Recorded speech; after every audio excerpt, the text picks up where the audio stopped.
Hello everyone, welcome back to the channel, hope you're doing well. Today we're going to have a look around another bargain part exchange car that we bought here at Berrow Motors. Jason has taken this in part exchange against something else, I can't remember exactly what, typically. But what I can tell you is, it's a Honda CRV, it's on 101,000 miles, it's a 2007, and we have given £1,600 for it. These CRVs are usually very good sellers, and I think this might be a car for Sophie to have down the farm. Sophie's bangers, as we all affectionately know it, because there is a little bit of damage around it, which we will get to. So let's have a look at this car and see what we've bought. Here it is. So it's a kind of grey, almost blue, but dark grey colour. Yeah, it doesn't look too bad from this side. In fact, before we get too far into it, we're going to put this reg in. It's going to give us loads of information on top of its MOT history, potential market value, things to look out for, etc, etc. Give us an idea of whether this was a good part exchange car to take or not. Our reg is Sierra Foxtrot 57 Uniform Whiskey Yankee. And our score is 68, really bad. It gives us insights into why we have this score. So we'll scroll down and look at those and find out what it's saying. So our score insights, looking good. It's had a long-term owner. Average yearly mileage is perfect. On the bad side, over 20 comments on recent MOTs, over 2 failed comments on recent MOTs. Vehicle's over 10 years old and vehicle is above 80,000 miles. Well, those last two, we know that, that's why it's priced as it is. But otherwise, yeah, I think we ought to have a look at the MOT history and see what that's saying. So we'll scroll down to the MOT history section, click on that. We will look at last year's MOT. In fact, it was this year's MOT because it was April this year. It had anti-roll bar, rear subframe corroded but not seriously weakened. That is just as it goes for these CRVs. They always have a bit of surface corrosion on that rear subframe. Suspension component mounting prescribed areas corroded. Prop shaft bearing has slight play. Front subframe corroded. Brake pedal wearing smooth. We'll check that out in a minute. And offside rear suspension component mounting prescribed area corroded. Well, it's an old Japanese car and they do suffer from rust. I think we'll get this on the ramp and we'll check it out, make sure it's nothing too major. Perhaps we can clean it up and treat it. Wasn't enough to fail, but it's looking like it's getting a bit rusty, which is just typical Japanese stuff, isn't it? We can get the vehicle details. So it's a 2-litre petrol. That is exactly what I was trying to find out, because you do get these in a 2.2 diesel, don't you? Which is probably the most desirable engine to have, but we've got the 2-litre petrol. Nothing particularly wrong with it. It's quite high to tax. That's the downside. In fact, let's see what it says about tax. Tax isn't the cheapest. Insurance isn't usually too bad.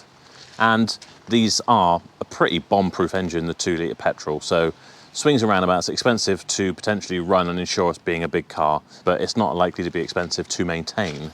Then let's have a look at the estimates section. This should give us a value for the car. Estimated value, 3,859 to 4,824. Well, that would be nice, wouldn't it, considering we've given 1,600 for it. But I'm hoping we'll get around about the £3,000 mark. Fingers crossed, but that will all depend on what we find when we walk around.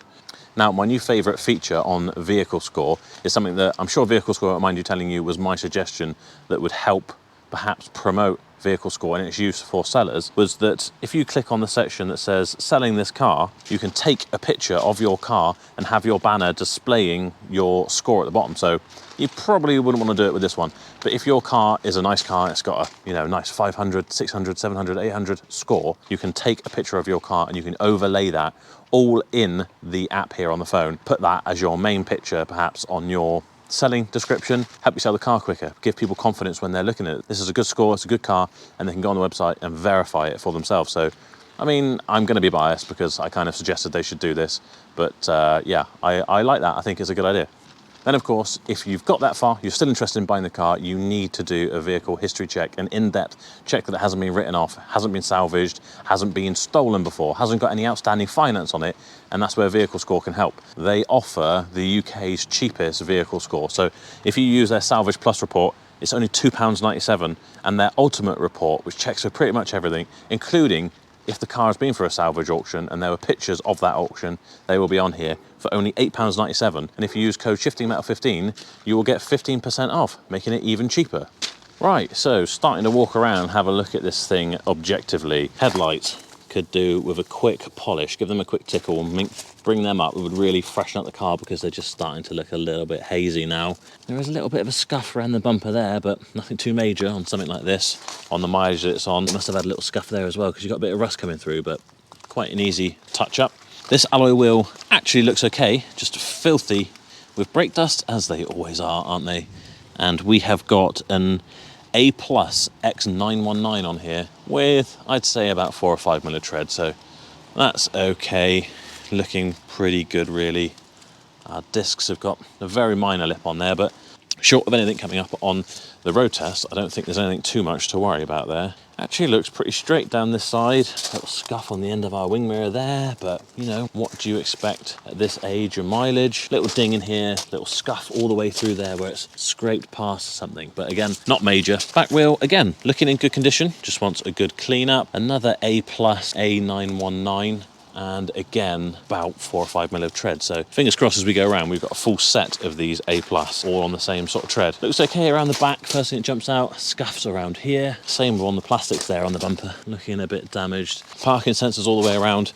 These Honda ones always seem to flake, and I'll be surprised if that works, actually. Look at that. That looks horrible, doesn't it? We got Honda plates on the back. That's a good sign. We'll check if the front one matches. We've got privacy glass on the back. Another scuff on this corner, a bit worse, and they've obviously driven into something there because it's got a bit of a fold, a crease in the bumper. This wheel, again, the wheel's actually in really good condition. They're going to clean up nice. Another A+, and again, maybe slightly less, say 3 or 4 mil tread on that one. So still legal, but, you know, leaving something to be desired. Then we've got more worse scuffs down this side. As you can hear, they are most definitely not polishing out. They would need painting. And this is one of the reasons we're thinking, is it worth having all the work done to have it on the forecourt here, or do we make it a cheap car for someone? Good bit of bird poo. We've got a broken looking wing mirror there, still completely functional, of course. Put it on the forecourt here, we would want to fix that up. And then we come to the worst of the damage, really, which is this near side front corner. A nice dent in there. It's been scraped along, obviously, on that corner. Pulled the bumper out of alignment a little bit. We've lost a little bit of trim and a lot of paint. But, you know, on the whole, how much would that really affect you using the vehicle? Especially if you're going to use this for like a rough farm type of car, dog car or whatever. Touch in the worst of it, which we may try and do in a minute, and it would look 10 times better, I think. This being the worst wheel normally has got some very minor curb marks on it, but nothing too bad. Again, just wants all the brake dust cleaning off of it, and it's another A+. So we got a full house. This one, again, 4 or 5 mil tread, so nothing needing doing there, which is very good news. Come around the front, we do have another Honda plate, but I think new ones would freshen this up. The other headlight also obviously wanting a buff up. Bonnet could do with a quick buff. Got some old bird lime marks and everything on there. Not really going to get that up, but we'll make it look better and shinier anyway. I think this will come up looking quite good on the whole, I think, for very minor work. I'm hoping by the end of the day we'll have this ready to pop down the farm, should there be nothing wrong on our road test. Right, so let's have a quick look inside. Just the one key, sadly, this old style of Honda key, but with that said, all of our central locking does seem to work. Here is our cloth interior. Before we get into that, the first thing that jumps out to me is what on earth has happened here? Because there's a crack in the door card there. That could be as silly of an item as it is. To replace it, probably fairly expensive, but either way, we'll never know because I'm not going to do it. Worst case scenario, I put a bit of tape over it. But again, for a rough and tumble kind of work car, dog car, that sort of thing, is it really worth doing? The cloth seats themselves actually look in pretty good nick. You can see some kind of fold marks on here where that's been crumpled up. So it looks like it's been crumpled up for a while. I don't know if that's just every time they've got in, they've brushed over it, or has it been repaired perhaps? It was folded over and now it's been repaired, I don't know. But either way, it looks pretty good. Obviously, it wants a seriously good hoover out and a good wipe down of all the plastics and everything because it's looking pretty grim. But that said, I don't think there's a lot of work here so far to get this cleaned up and looking 10 times better. In the back, again, you can see why these are super popular. Sophie loves selling these because they're easy to sell, super practical, loads of space. Nice big fold down armrest in the middle. Very kind of simplistic design, isn't it? The cup holder's literally just inset right there in the armrest. Not the most comfortable if you want to put your arm in the middle, but you've got this little pad here, I guess. Someone's hair clip thing there. We've got a plastic trim, which will be for that there. Just kind of put that back in place, but we'll try and put that in there properly. Quick hoover. Is this one of the ones that's got little pockets? No. The only problem with these is these Japanese carpets can be a bit of a pain to hoover because they're such short pile that it's quite hard to get stuff out, but we will see when we give this a valet. Right, boot. Well, that all works, which makes a change for most of the cars I've been seeing recently. No parcel shelf. It's a bit of a shame, but probably doesn't get used a lot in most cars. At least you have got the privacy glass, so you're not getting loads of people looking in and seeing what you've got. Got to lift up the boot floor if I don't drop it. Our spare wheel's still there, as is the jack and the tools. That's a good sign. We've got a Kenda spare tyre. So nice that we've got that. Again, absolutely huge boot, and if the rear seats were folded down, massive. You could sleep in there if you wanted to. So yeah, a super practical car. Right, let's have a quick look at equipment, etc. They are pretty comfy in here, and they're really nice to drive as well, nice and smooth. Still feel reasonably modern for, what do we say it was, a 2007 car. You've got your cruise control, you've got your volume controls, etc. on the steering wheel, power mirrors, power folding mirrors even, it should be. I don't know if that'll work without the ignition on. CD radio, we won't have Bluetooth or anything like that, but we have got dual zone climate control. Got a weird little stash cubby hole up here. You can't really call that a glove box, although I suppose it's more close to being a glove box than the actual glove box, because that would just about fit gloves. Down here, I'm hoping we've got some history. We do, so that's our service book and service receipts, etc. Old MOT slips by the looks of it in here. V5's inside, and I can tell you that this has, so that's just for MOT that. This has had 5 previous owners, so not a huge amount to be honest. 6-speed manual, that's a bonus for cruising on the motorway. Having that 6th gear definitely helps out. Nice cup holder position with plenty of room. You've got armrests on your seats, giant cubby hole with all kinds of stuff in it. I can't tell if that's some kind of rodent poo or a bit of walnut or something. We won't find out. We'll let the Hoover deal with that. If you like a car with cubby holes, then this is one for you, because we've got a little cubby hole down here. We've got cubby holes underneath the gear section here. Obviously our little top glove box as well. So yeah, you are well catered for in that regard. Right, let's have a quick look at our history.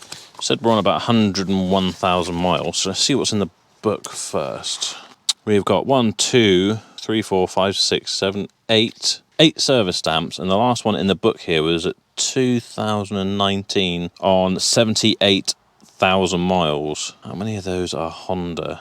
We got about 4 Honda and 4 independents. So let's have a look through our paperwork to see if that is actually our last service or whether it's been done since then. So that is the receipt there for the last one, which was 78,000. We got one in 2020 at... interesting. It says the invoice number is 90,863. Is that right, or is that meant to be the mileage? That was done at Walkaround Tyre Services. It's someone that we use for MOTs. We work quite closely with. I think my GoPro may have died there. It's quite irritating. That's why I don't really like using GoPros. But the long and short of it was we ended up having 11 service stamps, last being about 4,000 or 5,000 miles ago. So let's pop the bonnet, see what's happening under there, and then we can figure about going for a road test. Right, my guess is going to be this was owned by an older gentleman, because he is well prepared with his little pink rag in here. What on earth was that? Had a heart on it at some point. Hey ho, stashed in there for checking your oil, etc. So let's have a quick look. How is it looking? A little bit rusty in places, to be expected I suppose, but otherwise not too bad. The only real signs of any oil are around the dipstick and the oil filler cap, so perhaps not the steadiest of hands last owning this, filling it up, etc. We got our coolant overflow bottle here. Doesn't look very bright. There's plenty of coolant in there, so that might want a bit of additive added to that. Stop it from freezing over winter. Check our oil condition. That looks brand new, doesn't it? All looks nice and clean in there as well. I guess it's only done a few thousand miles, and it is a petrol car, so that's what you'd like to see. How's it looking on here? Yeah, really nice and clean on there as well. So that is very nice to see. Other than that, a bit of rustiness on some of the exhaust fittings and things. Nothing too much to worry about there, I don't think. So let's fire it up, see what that brings us, and then we'll think about getting out on the road.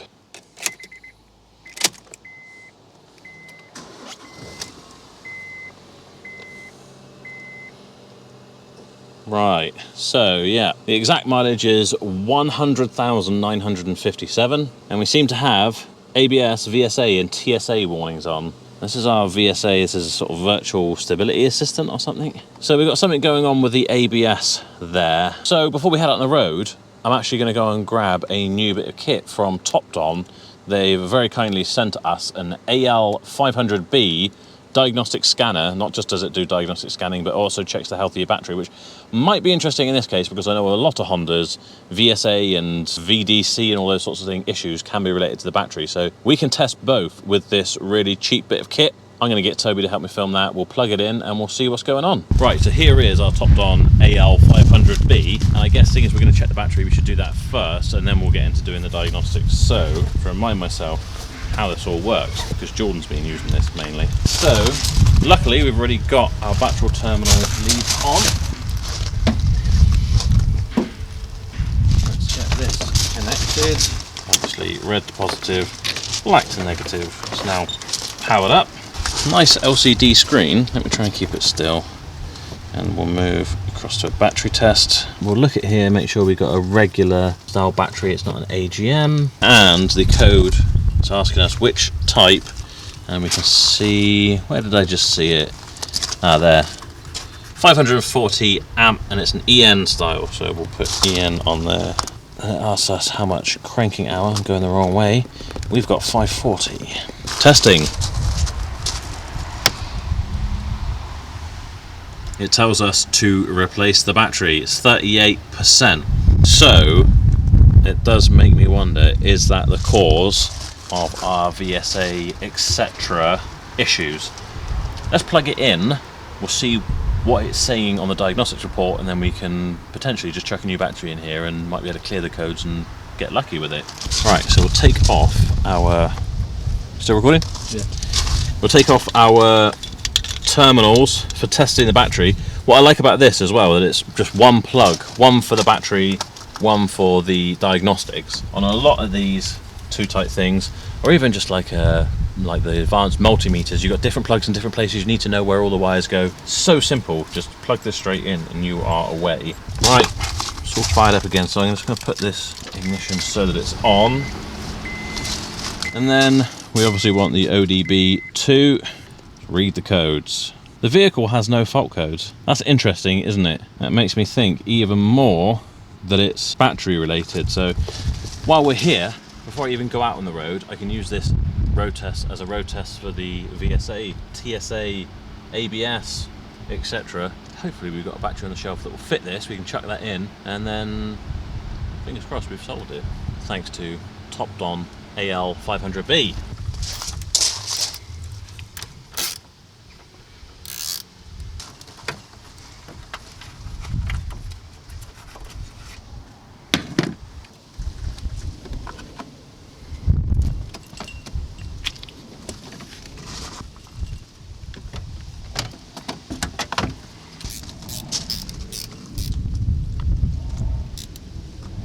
Right, I need to get a spanner now to undo that side so it can level out, because obviously this battery is a little bit bigger. But we have a nice new battery on there now with more than enough amp hours.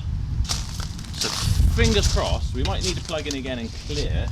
I'm feeling optimistic that will have solved that.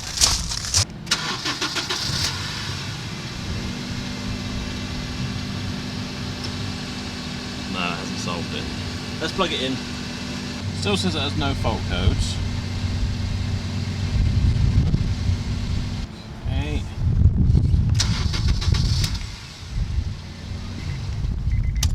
I bet this has got a...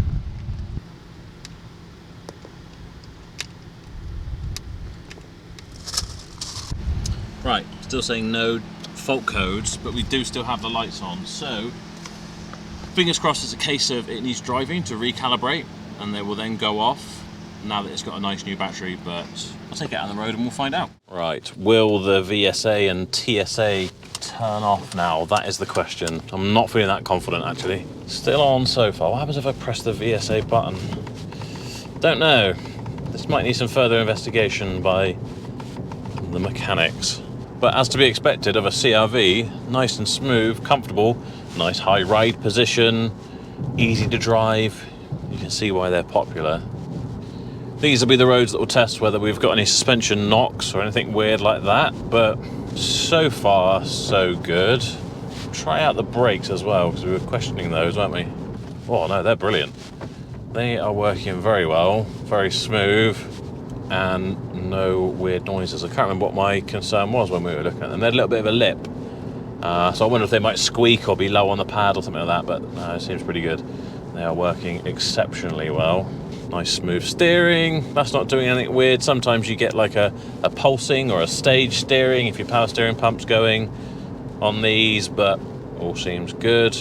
Let's try our radio. Oh, it wants a code now because I changed the battery, didn't I?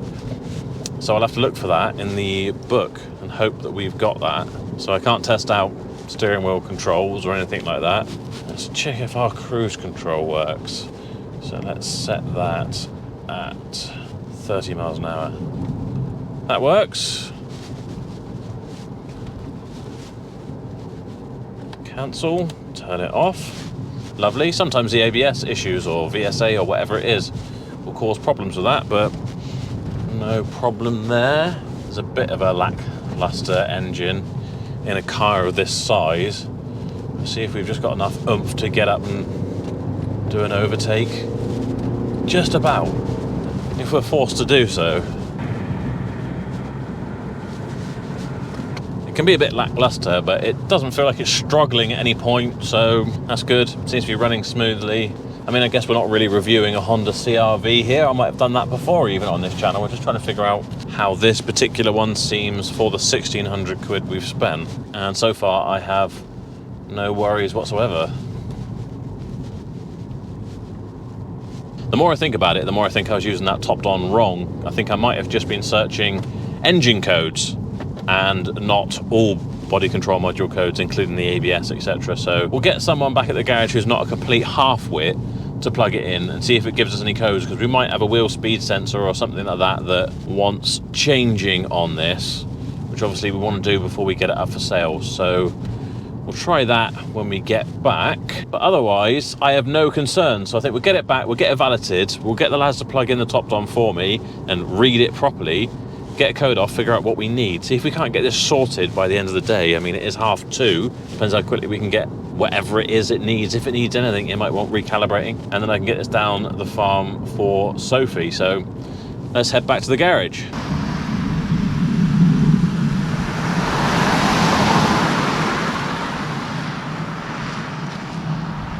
Right, so it is now 1.5 weeks later and our Honda CRV is cleaned, repaired and ready to go on the farm.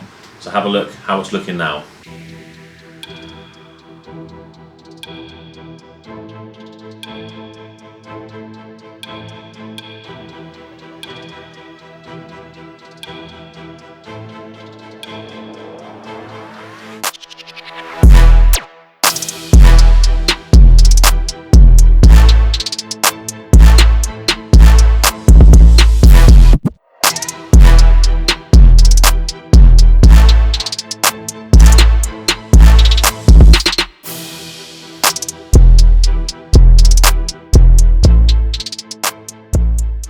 So I think you agree it's looking 10 times better just for a bit of a clean up. Obviously we haven't got into doing the bodywork and things. We said we weren't going to because it's going to go on the farm, and I think we're just going to sell it cheaper. So as it turned out, we tried plugging in with several different code readers and we couldn't get anything off this, and we decided that it must have been the ABS unit needed repairing because it wouldn't communicate.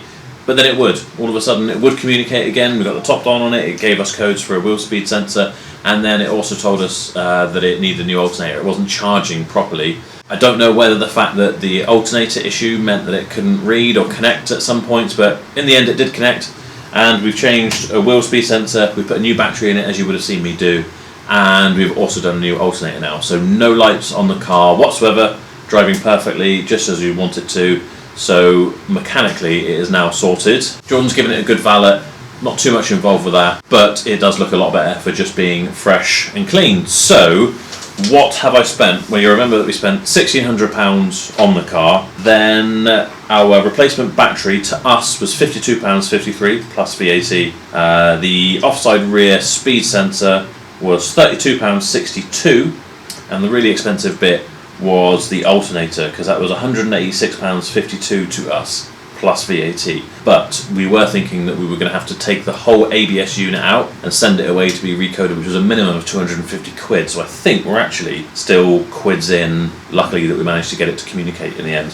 And let's say about £5 for valeting chemicals. So that would be my costs of about £276 and 67 pence. That doesn't include labour. A couple of hours for a valeter, a couple of hours in the workshop. I'll say about £65 to me, like a raw cost before we get into national insurance, etc, etc. So that would give us a total of £341 and 67 pence, meaning our total spend on this car so far is £1,941 and 67 pence. Now it's got, I think, it's 178 days of MOT left. So what's that, about half a year, just over half a year, maybe let's say 7 months.